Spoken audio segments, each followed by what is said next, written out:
পালন করা বিনা দ্বিধায়। আল্লাহর পক্ষ থেকে একটা আদেশ আসছে, সেটা আমার পক্ষে হোক, আমার পছন্দ হোক অথবা না পছন্দ হোক, আমাকে এটা পালন করতেই কি হবে। তো দেখেন, জাতির পিতা ইব্রাহিম আলাইহিসসালামের জীবনের যে শিক্ষাটা আমরা দেখতে পাই, একে তো বৃদ্ধ বয়স, ৮৬ বছর বয়স পর্যন্ত নিঃসন্তান, কোনো সন্তান হয় না।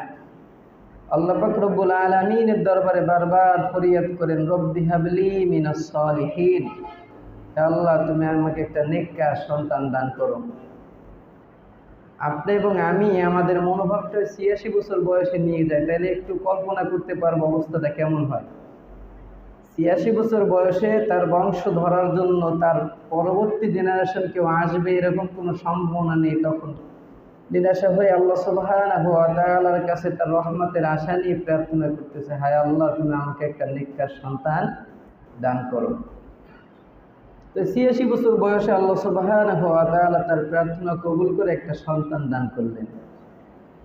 সন্তানটা লালিত পালিত হওয়ার তাও অনেক বড় আলোচনা এখানে আছে। তো একটা পর্যায়ে যখন ১৩-১৪ বছর বয়সে উপনীত হলেন পিতার সঙ্গে চলাফেরা করার জন্য, এই ভালোবাসার আদরের সন্তান যখন একটু বড় হলো, তখন আবারও আল্লাহ সুবহানাহু ওয়া তাআলার পক্ষ থেকে আদেশ আসলো, হুকুম আসলো, তোমার সন্তানকে কোরবানি করতে হবে। নবী কি এখানে কোনো আপত্তি করছে? আল্লাহ আমার বৃদ্ধ বয়স, একটা সন্তান দিলেন আমাকে, এখনো যদি এটা কোরবানি করি, এরকম কোনো ওজোর দিচ্ছেন নবী? ইব্রাহিম আলাইহিসসালাম তিনি যখন আদিষ্ট হয়েছেন, আদিষ্ট হওয়ার পরেই তিনি প্রস্তুতি নিয়েছেন যে আল্লাহর পক্ষ থেকে আদেশ আসছে, আমাকে হুকুম বাস্তবায়ন কি করতে হবে। এরপরে যখন ইসমাঈল আলাইহিসসালামের কাছে বর্ণনা করলেন যে আমি স্বপ্নে দেখিস তোমাকে জবাহ করতেছি, ইসমাঈল আলাইহিসসালাম তিনি উত্তর দিলেন, ক্বালা ইয়া আবাতি ইফআল মা তু'মার সাতাজিদুনি ইনশাআল্লাহু মিনাস সাবিরিন। হে পিতা, আপনি যা আদিষ্ট হয়েছেন, আপনি যা স্বপ্নে দেখেছেন, আপনার উপরে আল্লাহর পক্ষ থেকে যে হুকুম আসছে, আপনি সেটা বাস্তবায়ন করুন, অচিরেই আপনি আমাকে ধৈর্যশীলদের অন্তর্ভুক্ত পাবেন। অর্থাৎ সন্তান তিনিও আল্লাহর হুকুমের কাছে কি একনিষ্ঠভাবে রাজি। আল্লাহর পক্ষ থেকে যেটা আসছে সেটাই আমি কি মেনে নেব। তো এই জন্য আমাদের কোরবানি চলে গেছে আমাদের প্রথম যে শিক্ষা দিয়ে, সেটা হলো আল্লাহর হুকুম পালন করতে হবে বিনা দ্বিধায়, চাই সেটা আমার পক্ষে আসুক অথবা আমার নফসের বিপক্ষে যাক। আল্লাহর পক্ষ থেকে যেই হুকুমটাই আসবে সেটাই কি আমাকে পালন করতে হবে। এটা হলো কোরবানির ১ নম্বর কি শিক্ষা। এই জন্য কোরবানির ১ নম্বর শিক্ষা এটা, আমাকে শুধু কোরবানি আসলো, একটা পশু ক্রয় করলাম, জবাই করে খাইলাম, পাড়া প্রতিবেশীকে দিলাম, আবারও যাই তাই হয়ে গেল, এটা তো কোরবানি প্রতি বছর আসবে আবার কোরবানি চলে যাবে, এরকম চলতে থাকবে, ঘুরতে থাকবে। কিন্তু যে আসে যে শিক্ষা নিয়ে, যে পরিবর্তনের জোয়ার নিয়ে, সেটিকে আমি পরিবর্তন হতে পারি কিনা, কোরবানির শিক্ষাটা আমি বাস্তবায়ন করতে আমার মধ্যে পারি কিনা। সহজ প্রশ্ন, আমি কোরবানি কেন করি? আল্লাহর পক্ষ থেকে আদেশ দেয় আমি কোরবানি কি করি। তুমি সালাত কেন আদায় করো? আল্লাহর পক্ষ থেকে সালাত আদায় করার জন্য আদেশ আছে, তাই আমি সালাত আদায় করি। তুমি হজ কেন করো? আল্লাহর পক্ষ থেকে আদেশ, তাই আমি কি হজ করি। ওই একই ওজনে কোরবানি করছি যে আল্লাহর সন্তুষ্টির জন্য, হুকুম পালন করার জন্য, কিঞ্চিত নড়চড় করিনি। সেই আল্লাহর হুকুম পালন করার থেকে ৫ ওয়াক্ত সালাত আদায় করব। সেই আল্লাহর সন্তুষ্টির জন্য আমি মাহে রমাদানে ৩০টা সিয়াম পালন করব। সেই আল্লাহর সন্তুষ্টির জন্যই আমি আমার পিতামাতার হক আদায় করব, সন্তানের হক আদায় করব, স্ত্রীর হক আদায় করব।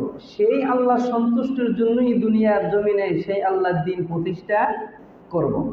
এখন আমার জন্য যেটা আসবে সুবিধাজনক, সেই একটা আমি পালন করলাম, আনন্দ উৎসব করলাম, বাকি যেগুলো আছে এগুলোরে আমি প্যাকেট করে আলমারিতে ধুয়ে দিলাম, এটা কোরবানির শিক্ষা না, হতে পারে না। এজন্য কোরবানির প্রথম শিক্ষা আমরা গ্রহণ করব, যেই আল্লাহর আদেশে কোরবানি করেছি, সেই আল্লাহর আদেশ যা আছে A to Z আমার উপরে, সেগুলো বাস্তবায়ন করব, করার চেষ্টা করব। চেষ্টা করব মানে অনেক বিধান আছে যেগুলো আমার পালন করার মতো পরিবেশ নেই, সেটিকে আমি কী করব, সেটা যাতে পালন করার পরিবেশটা তৈরি হয়, সেই পরিবেশ তৈরিকারীদের দলে আমি সামিল কি হব। তো প্রথম শিক্ষা আমরা ধরে নিলাম যে কোরবানির আল্লাহ সুবহানাহু ওয়া তাআলার হুকুম পালন করা, আদেশ পালন করা, তাতে আমি একটু চুল পরিমাণ এদিক সেদিক হব না। 2 নম্বর যে শিক্ষা সেটা হলো আমরা কোরবানি করব বা আল্লাহ সন্তুষ্টির জন্য যা কিছু ব্যয় করব সেটা প্রিয় বস্তু, অর্থাৎ ভালোবাসার বা পছন্দর, আমার উপকারের যে বিষয়টা আছে, বস্তু আছে, সেটা আমরা কোরবানি করব। আমরা যদি ইতিহাস থেকে সেই দেখতে যাই, ইব্রাহিম আলাইহিস সালাম তিনিও তারা কিন্তু প্রিয় যে সন্তান সেটাকেই কোরবানির জন্য পেশ করতে বলছে। এরপরে সে আরও যদি প্রথম স্টোরিতে আমরা চলে যাই, আদম আলাইহিস সালামের 2 সন্তানের যে ঘটনা সূরা মাইদায় আসছে, অতনু আলাইহিম, সূরাতুল মাইদা 27 নম্বর আয়াতে যে ঘটনা আসছে আদম আলাইহিস সালামের 2 সন্তানের, হাবিল এবং কাবিলের, ইয কররাবা কুরবানান ফাতুকুব্বিলা মিন আহাদিহিমা ওয়া লাম ইয়াতাকাব্বাল মিনাল আখার। 2 সন্তানকে আল্লাহ সুবহানাহু ওয়া তাআলার পক্ষ থেকে আদম আদিষ্ট হয়ে বলল তোমরা কোরবানি করো। তারাও কিন্তু প্রিয় যে বস্তুগুলো ছিল এগুলোই কোরবানি করছিল। আমরা জানি আমাদের শোনা ইতিহাস যে হাবিল এবং কাবিল 2 ভাইয়ের মধ্যে 2 জন 2টা বিষয় চাষাবাদ করত। কারণ সেই সময়টা পৃথিবীর নতুন সময়, একেবারে পৃথিবীর আবাদ তারা নিজেরাই করবে। এই জন্য হাবিল তিনি পশু চাষাবাদ করতেন, উট, গরু, ছাগল, মহিষ, এগুলো তিনি চাষাবাদ করতেন। আর কাবিল তিনি কৃষিকাজ করতেন, বিভিন্ন ফসল, ধান, গম, ভুট্টা, তরকারি, এগুলো তিনি উৎপাদন করতেন। এই জন্য হাবিল এবং কাবিল 2 জনই কোরবানির কিছু বস্তু পেশ করছিল।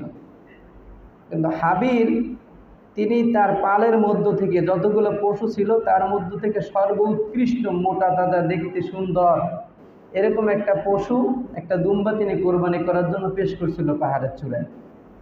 আর পক্ষান্তরে কাবিল সে কিন্তু তার প্রিয়, অর্থাৎ তার যে শস্যদানা যেগুলো ছিল, গম, ভুট্টা, তরকারি, তাফসীরের মধ্যে লেখে যে কাবিল অনিচ্ছা সত্ত্বে, অর্থাৎ যেই ফসলগুলা খাওয়ার অনুপযোগী, দেখতে সুন্দর নয়, তরুতাজা নয়, এরকম নষ্ট প্রকারের এক প্রকারের ফসল যেগুলো, এগুলো নিয়ে তিনি পেশ করছিল কোরবানি করার জন্য। কারণ এর পিছনে একটা অনিচ্ছা ছিল যে তিনি আকলি মেরে বিয়ে করবেন, লম্বা যে ঘটনা একটা। তো মূল কথা যদি দেখতে যাই, কাবিলের কোরবানির বিষয়বস্তু বা তার যেটা পেশ করছিল আল্লাহ সন্তুষ্টের জন্য, সেগুলো তার মনের থেকে এবং তার সম্পদের থেকে ভালোটা তিনি পেশ করেন কি নাই। পক্ষান্তরে হাবিল তার সম্পদ যতটুকু ছিল পশু প্রাণী, তার মধ্য থেকে সর্বোৎকৃষ্ট, সর্বোত্তম যেটা দেখতে ভালো ছিল সেইটা তিনি পেশ করছেন। আল্লাহ পাক রব্বুল আলামিনও তিনি হাবিলের এই দুম্বাটা তিনি কোরবানি কবুল করলেন এবং আগ্নেয় শিখা দিয়ে তিনি উঠাই নিলেন। তো এই জন্য কোরবানির দ্বিতীয় শিক্ষা যেটা, সেটা আমাদের সম্পদের মধ্য থেকে প্রিয়, যেটা আমাদের সব থেকে প্রিয় বর্তমানে পকেটের কাগজের নোট, এটা তো আমাদের জাকাত হোক, সাদাকা হোক, ফেতরা হোক, এগুলো দিতে আমাদের অনেক সময় অনেক কষ্ট হয়। কিন্তু আমাদের এই সম্পদ যেটা টাকা, প্রিয় সন্তান, সম্পদের কথাই যদি আমরা বলি, এটা যখন যতটুকু যেখানে আল্লাহর হুকুমে আসবে কোরবানি করার জন্য, উৎসর্গ করার জন্য, সেইখানে আমরা সেইটাই করব। এটাই ইমানের দাবি। ইমানদার তো ওই ব্যক্তি, নবী করিম সাল্লাল্লাহু আলাইহি সাল্লাম বলেন, তোমার জন্য যে জিনিসটা নিজে পছন্দ করো, তোমার অন্য ভাইয়ের জন্য ঠিক ওই জিনিসটাই পছন্দ করবা। যদি করতে না পারো, তুমি এখন ইমানদার হতে পারো না। আজকে দেখা যায় যে আমাদের জন্য, নিজের পরিবারের জন্য সবসময় ভালোটা কামনা করি। আমার প্রতিবেশী, আমার অন্য মুসলিম ভাই, সেও যাতে এই ভালোটা পাক, এইটা আমরা অনেক সময় কামনা করি। যতক্ষণ পর্যন্ত এরকম কামনা এর সারা আপনার মনের ভিতরে না দেবে, ততক্ষণ পর্যন্ত আমরা ধরে নেব আমার ইমানের মধ্যে এখনো ঘাটতি কি আছে। এই জন্য আমি যদি আমার জন্য একটা পোশাক বা একটা খাবার এটা চয়েস করি ভালো, তা আমার ভাইয়ের জন্য কি সমপরিমাণ ওই পর্যায়ের উত্তম একটা খাবারকে পছন্দ করা উচিত। এটাই ইমানের দাবি।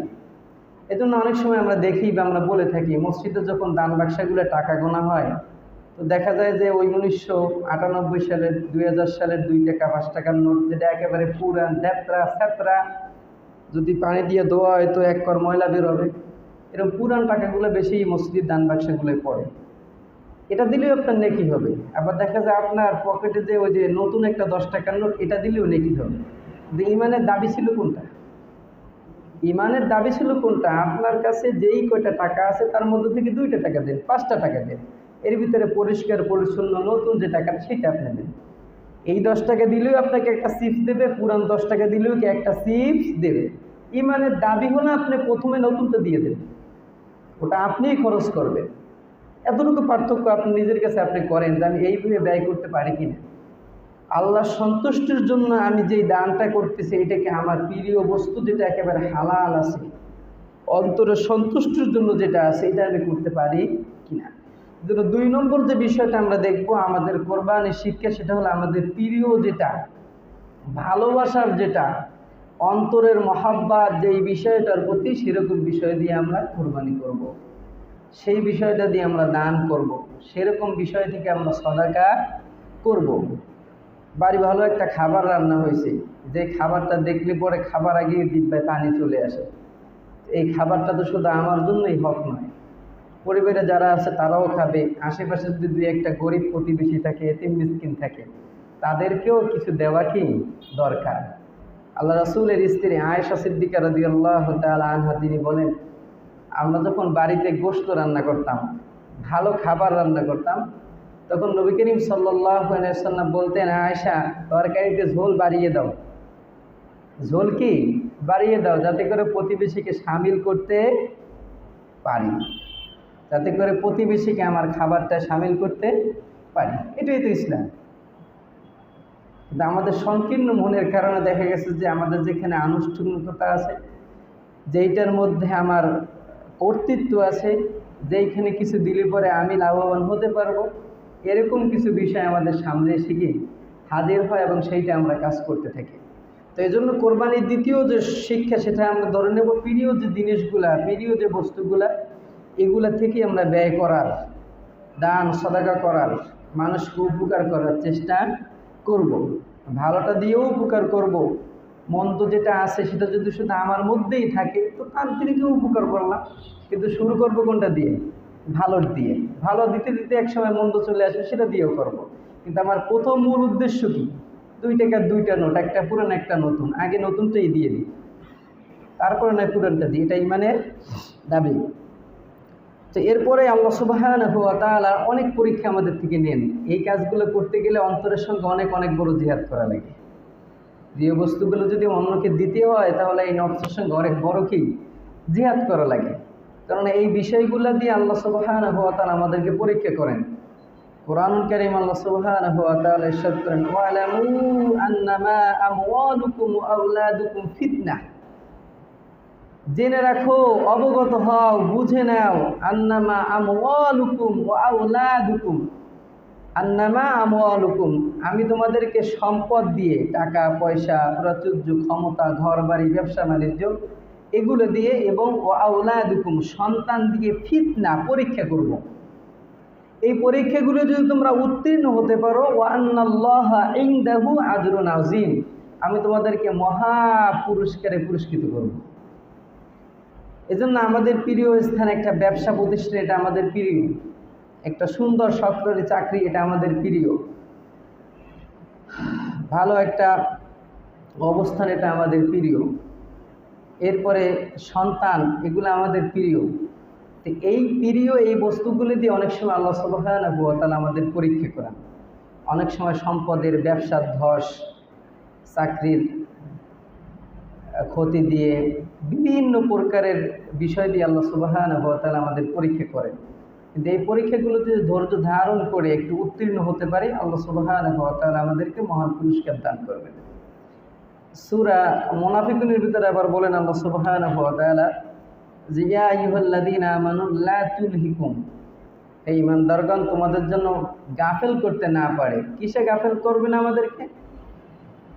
আমওয়ালুকুম ওয়া আওলাদুকুম আন যিকরিল্লাহ, তোমাদের সম্পদ, এই যেটা বললাম ব্যবসা বাণিজ্য, টাকা পয়সা, এগুলা, এবং ওয়া আওলাদুকুম, তোমাদের সন্তান যারা আছে, ছেলে মেয়ে, আন যিকরিল্লাহ, আল্লাহ স্মরণ থেকে, আল্লাহর হুকুম পালন করানার্থে, এরা যেন তোমাদেরকে গাফেল করতে না পারে।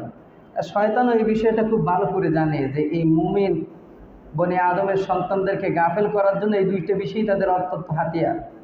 দেখবেন আপনি ব্যবসা প্রতিষ্ঠান খুলে বসে আছেন, সারাদিন কোনো কাস্টমার নাই, ঠিক আজানটা হয়ে গেছে, জামাত শুরু হবে, 2-4-5 মিনিট আছে, এমন সময় আপনার এমন এক কাস্টমার আসছে, তার কাছে 10,000 টাকা বিক্রি করা কি সম্ভব? 5,000 টাকার একটা কাজ ধরা কি সম্ভব?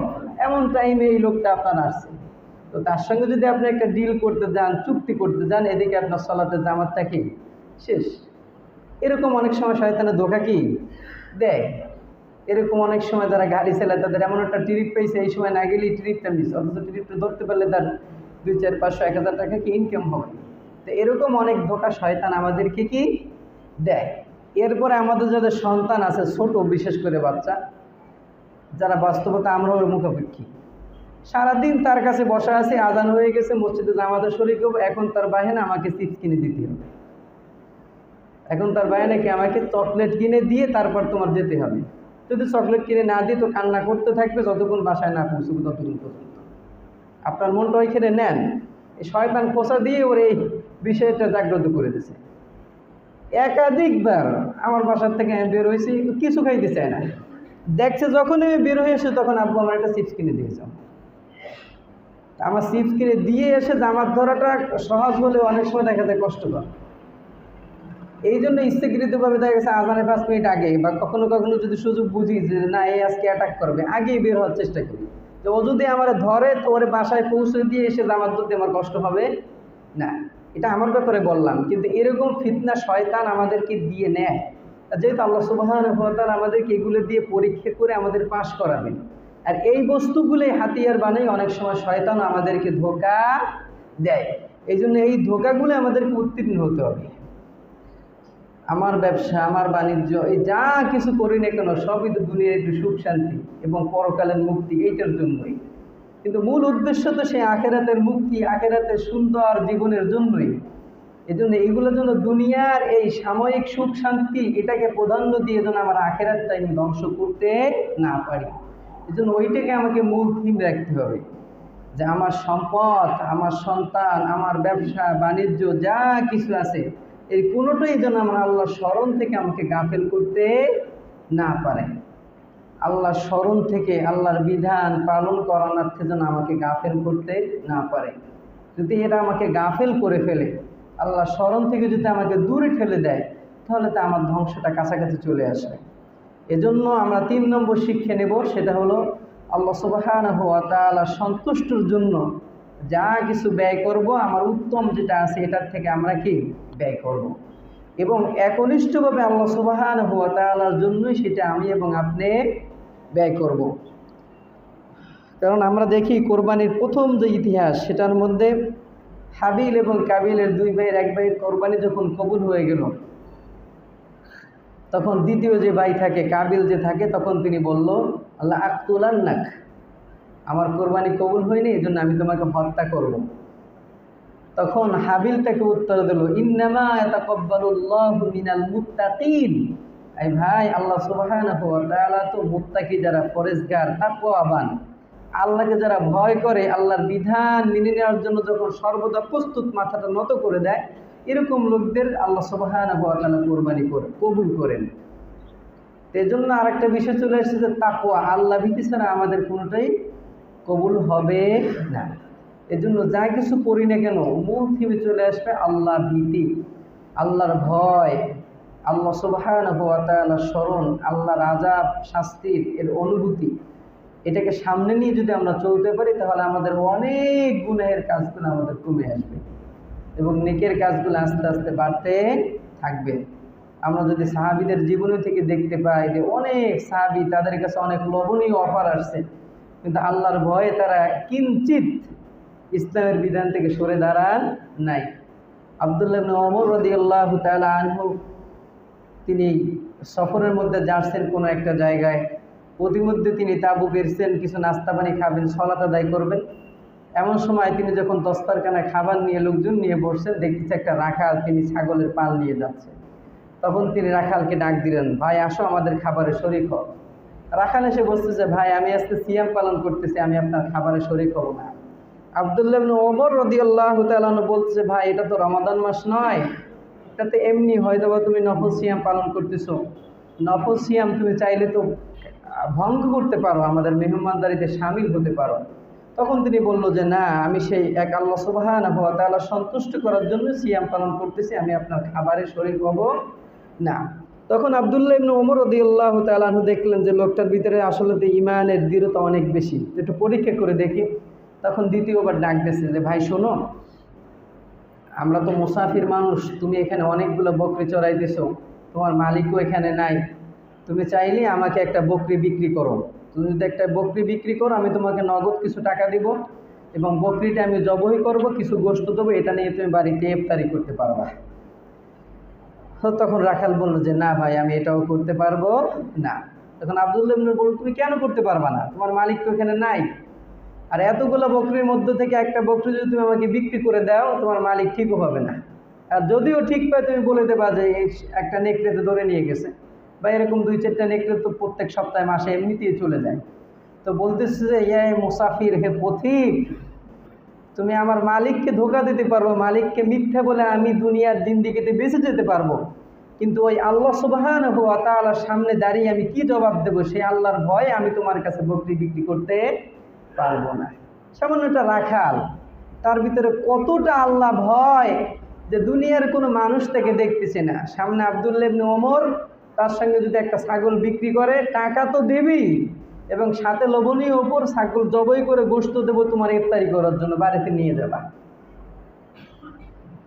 এমন পরিবেশ পরিস্থিতিও তারা বলে যে না, আমি এই কাজ করতে পারবো না। ওমর ইবনে খাত্তাব রাদিয়াল্লাহু তাআলা আনহু আমিরুল মুমিনিন, তার খেলাফতকালে তিনি মদিনায় জারি করলেন যে দুধের ভিতরে পানি মিশানো যাবে না। ইতিপূর্বে যারা দুধের ভিতরে পানি মিশিয়ে বিক্রি করছো সেটা চলে গেছে, নতুন করে দুধে পানি মিশিয়ে যদি কেউ বিক্রি করো তো তার জন্য রাষ্ট্রীয় শাস্তির ব্যবস্থা করা হবে, এই ফরমান তিনি জারি করে দিলেন। মদিনার